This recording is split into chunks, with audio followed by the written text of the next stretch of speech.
Halo,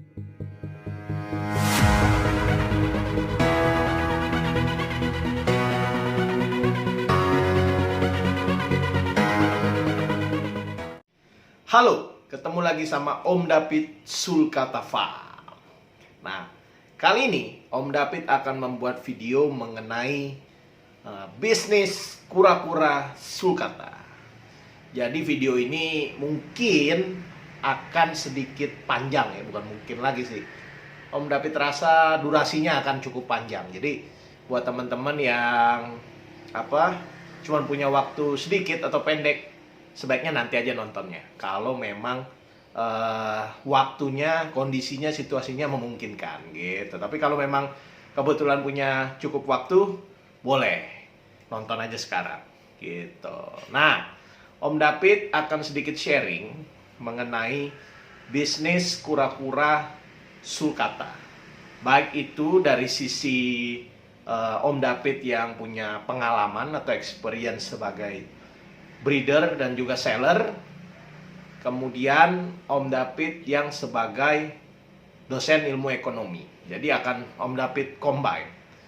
Anggap aja ini adalah kuliah 3 SKS gitu. Jadi pastinya kalau kita kuliah nggak mungkin sebentar, pasti akan panjang gitu. Jadi siapin waktu, ambil cemilan, kemudian juga ambil minuman seperti Om David. Om David juga udah siapin minuman kaleng ya. Jadi kalau Om David haus, Om David langsung minum. Oke, buat yang belum kenal Om David ya, kalian bisa lihat Om David di Instagram dan juga di YouTube. Nih, Om David di Instagram dan di YouTube, kalian bisa follow dan juga subscribe ya. Lihat dulu.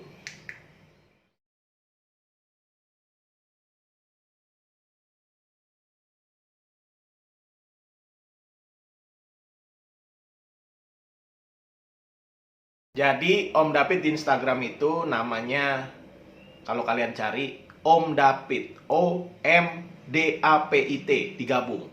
Kenapa Om David? Nanti lagi ceritanya kenapa Om David ya namanya.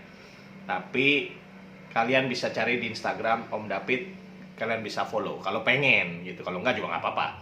Nah, untuk di YouTube, di channel Om David, kalian bisa subscribe langsung sekarang juga ya.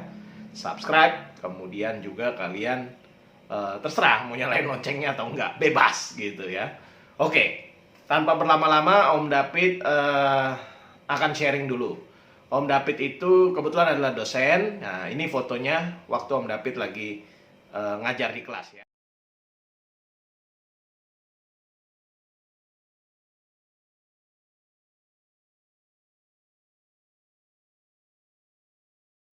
Nah, Om David juga adalah seller dan juga breeder sulcata.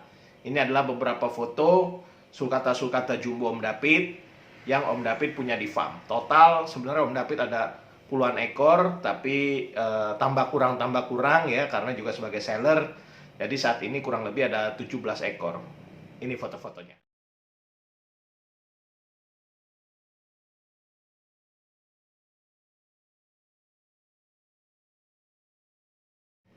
Oke, untuk mempersingkat waktu, karena akan panjang juga ini penjelasan-penjelasan atau cerita-cerita Om David ini, Om David langsung aja mulai ya. Dalam bisnis sulcata, untuk bisnis tentunya kita harus profit atau untung, ya kan? Kalau nggak profit atau nggak untung, ya anggap aja itu bukan bisnis, bukan usaha, anggap aja itu kegiatan sosial gitu ya.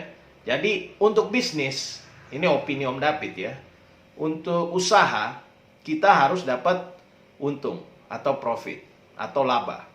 Kalau enggak, ya Om David anggap itu bukan bisnis. Nah, dalam bisnis kura-kura sulcata, intinya yang Om David mau garis bawahi, karena kalau kita bicara bisnis secara keseluruhan pasti luas banget, jadi Om David persempit aja. Intinya adalah bagaimana cara mendapatkan untung dari sulcata. Ya otomatis kita persempit lagi jadi berdagang ya. Jadi apa? Jadi berjualan. Jadi kita titik beratkan juga intinya adalah sales, penjualan. Karena dengan kita berjualan, kita menjual, kita akan mendapatkan untung. Harapannya ya, masa iya kita jual nggak dapat untung, yaitu namanya jual rugi, ada juga. Tapi bukan itu yang mau Om David bahas. Tapi kalau kita mau bisnis kura-kura sulcata, kita goalnya atau tujuannya adalah mendapatkan keuntungan. Nah, dalam bisnis sulcata, kalau Om David kategorikan ya, di dalamnya itu anggap aja untuk mendapatkan keuntungan, Om David bagi kategorinya jadi 3. Ya, jadi 3.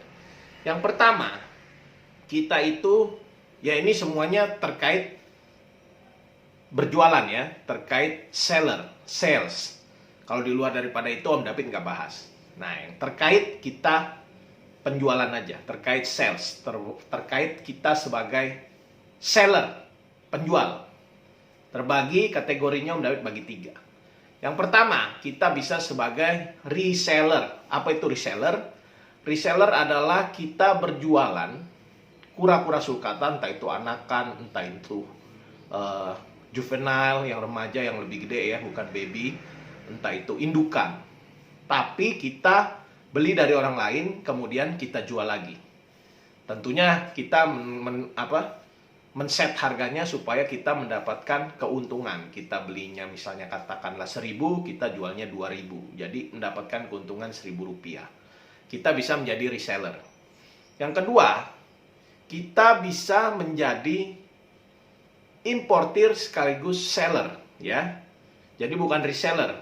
Kita impor sendiri lalu kita jual ya. Kita sebagai sellernya juga, entah itu kita jual ke end user atau customer langsung, entah itu kita jual ke reseller, orang yang akan berjualan lagi, ya kan? Bisa seperti itu. Kemudian yang terakhir, kita bisa sebagai breeder, peternak, sekaligus seller, ya. Jadi Om David kategorikan jadi 3. Nah, ini versinya Om David ya. Pertama, kita bisa reseller murni, ya. Entah itu hobi sekaligus seller, pokoknya kita beli dari orang lain terus kita jual lagi ya, itu kategorinya Om David masukin reseller. Yang kedua, kita sebagai importir sekaligus seller ya kan, kita impor baik itu dari Afrika, dari Hong Kong, dari Thailand, terserah dari mana, terus kita jual. Yang ketiga, kita sebagai peternak sekaligus seller ya, habis kita ternak ya kita jual, entah itu kita jual langsung ke customer, ke end user, atau kita jual ke orang yang nanti jual lagi, ngecer ya, ke reseller lah kasarnya gitu. Nah, Om David terus terang nggak punya pengalaman sebagai importir sekaligus seller. Jadi untuk kategori importir dan seller, Om David nggak bisa jelasin ke teman-teman, karena Om David nggak punya experience di situ. Yang akan coba Om David bagikan adalah dalam 2 kategori, yaitu kategori reseller dan kategori breeder, peternak sekaligus seller. Oke? Sekarang minum dulu. Nah, supaya apa? Supaya enak jelasinnya.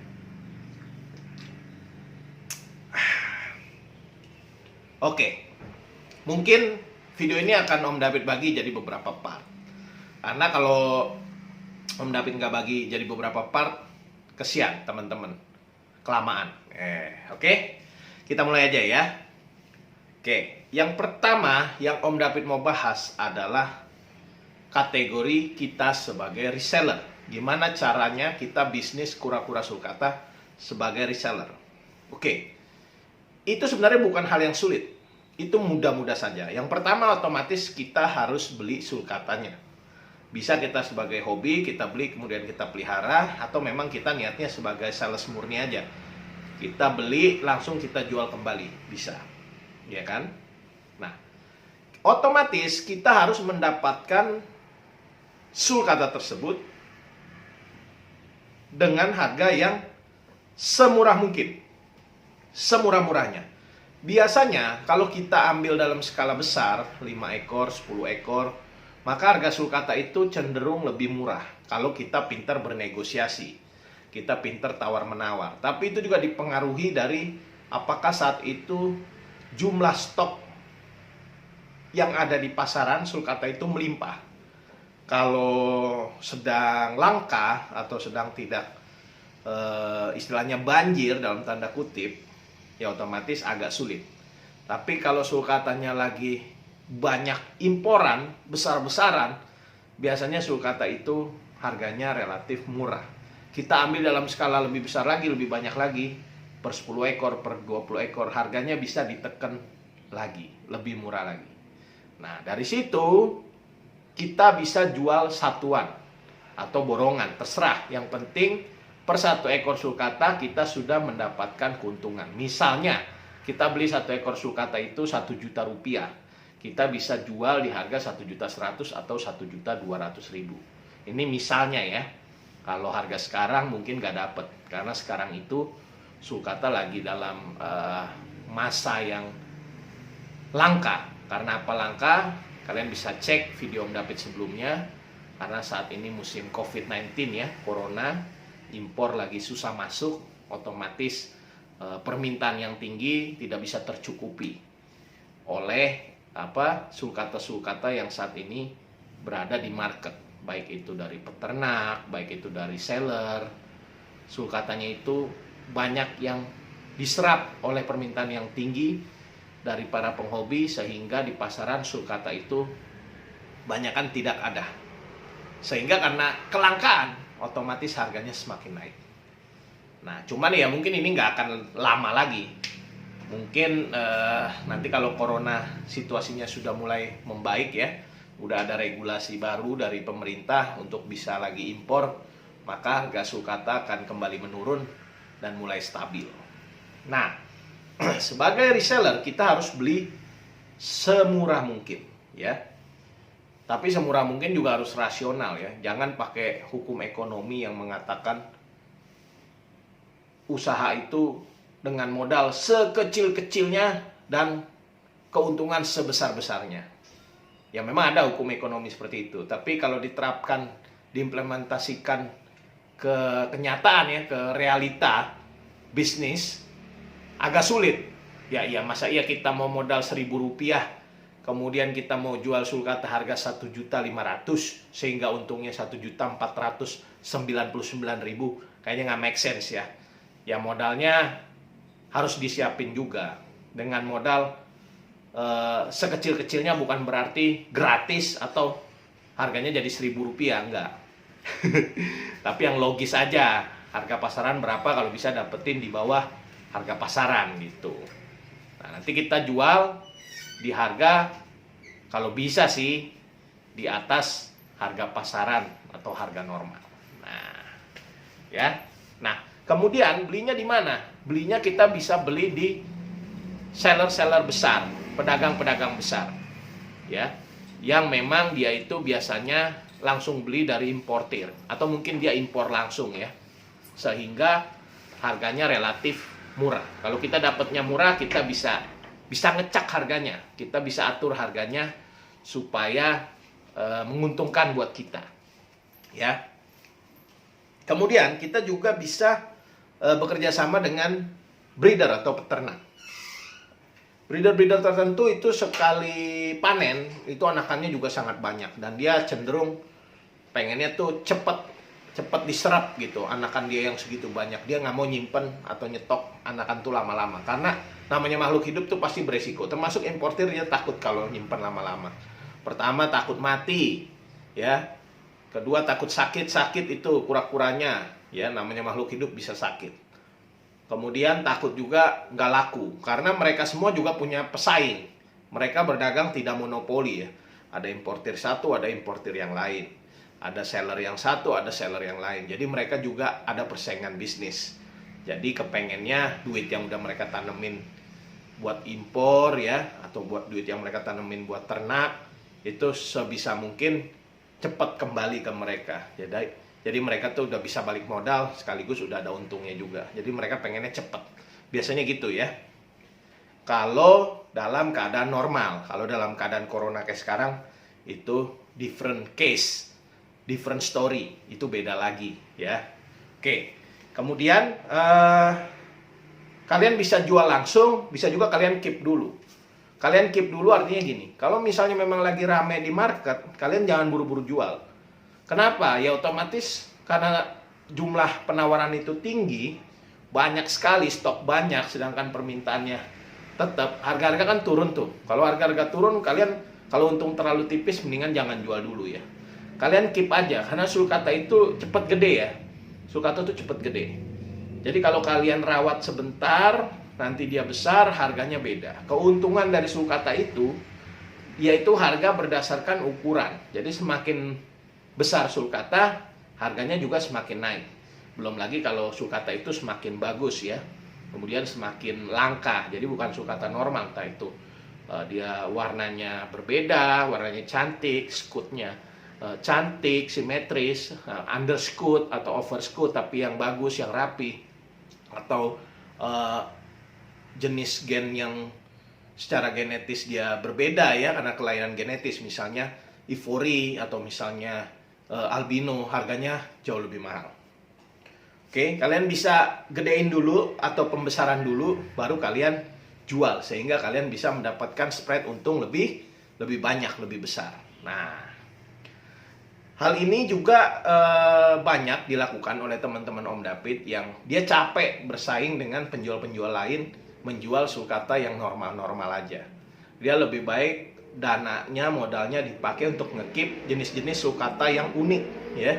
Yang underscoot, yang overscoot, yang piramidingnya bagus, atau mungkin yang smooth sekalian ya, yang warnanya, colornya juga melanistik ya istilahnya, atau mungkin hipo dan lain-lain lah. Nanti di pasaran kalian akan banyak menemukan istilah-istilah gimmick dalam berjualan sulcata, baik itu ada yang brown, dark brown, dotless ya, kemudian juga normal, thin line, thick line, macam-macam. Kalian bisa pelajari ya. Tapi Om David nggak jelasin di sini karena Om David jelasin itu nanti beda lagi, panjang lagi. Oke, apa lagi?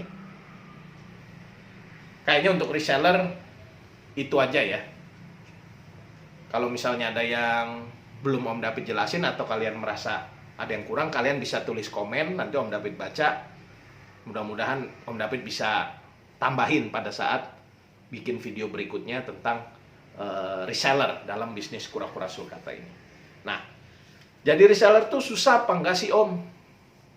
Dibilang susah itu enggak, dibilang gampang juga enggak. Jadi tergantung kalian. Pertama, kalian punya modal enggak? Kalau kalian nggak punya modal, agak sulit ya. Artinya kalian maunya tuh serba gratisan. Boleh nggak nih bantu jual? Nah, kalian nggak mau beli dulu.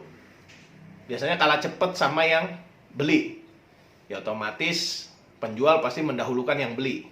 Kalau kalian cuma bantu jual, ya mungkin dia mau kalau dalam keadaan persaingan bisnis lagi keras ya.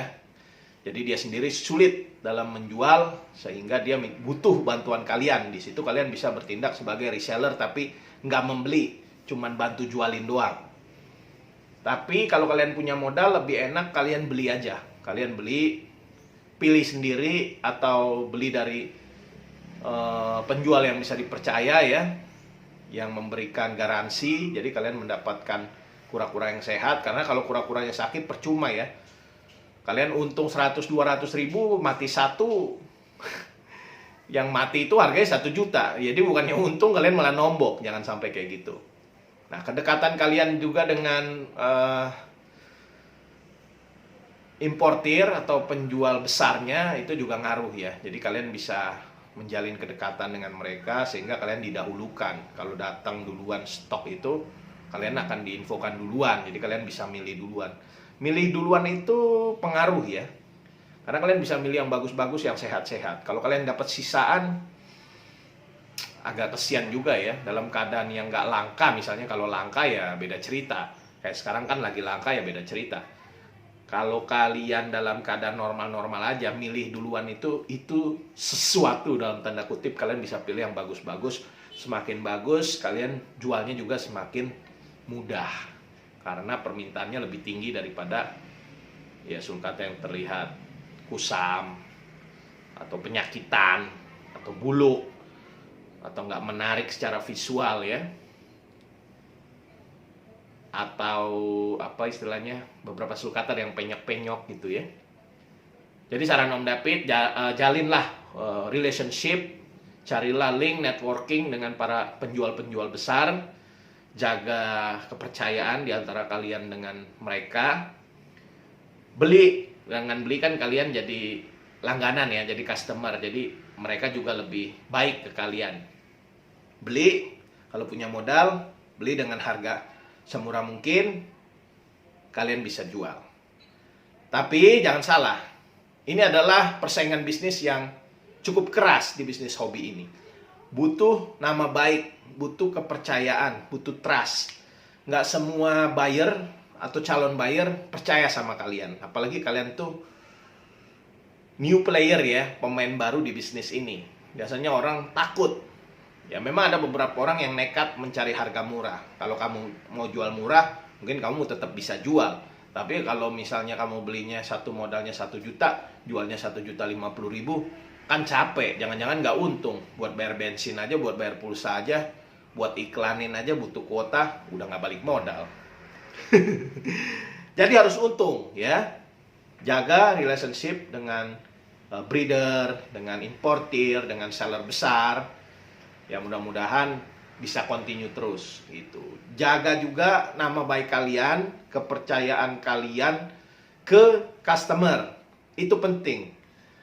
Di bisnis hobi itu bukan barang kebutuhan pokok. Mereka harus punya duit ekstra untuk beli sulcata yang bisa dikatakan barang premium ya. Setelah makanan, setelah pakaian, setelah kebutuhan untuk tinggal, setelah pulsa, setelah kebutuhan rumah tangga ya, setelah buat pacar, buat istri, buat anak, baru dia beli sulcata. Jadi ini bisnis yang keras. Kalau kalian nggak mendapatkan nama baik ya, goodwill, nggak mendapatkan trust dari market, maka kalian akan sulit jual, akan susah jual. Kalau dalam keadaan kayak sekarang corona ya itu beda kasus ya, ada barang siapapun berebutan. Tapi masa-masa seperti ini nih, ya dalam sejarah cuman kali ini, biasanya nggak begini gitu ya. Jadi jangan kalian ikut-ikutan latah terus berharap keadaan akan begini terus. Enggak. Nanti kalau impor udah masuk, harga-harga sulcata secara ilmu ekonomi pasti akan mulai stabil, pasti akan kembali turun gitu. Jadi kalau kalian duitnya terbatas, jangan dipaksain beli sekarang. Nanti aja kalau niat kalian mau dagang. Niatnya mau dagang, belinya nanti pada saat harganya murah, jual pada saat harganya tinggi. Jangan terbalik-balik. Oke? Ini udah mau 20 menit sendiri baru bahas satu bisnis kura sulcata dengan kategori reseller. Dan masih banyak yang sebenarnya Om David belum sampaikan. Tapi Om David tutup dulu untuk yang part ini. Nanti kita lanjut lagi di part berikutnya di next video tentang sebagai peternak dan juga penjual. Oke, buat teman-teman yang belum subscribe, like juga di komen. Oke, see you on next video. Bye-bye.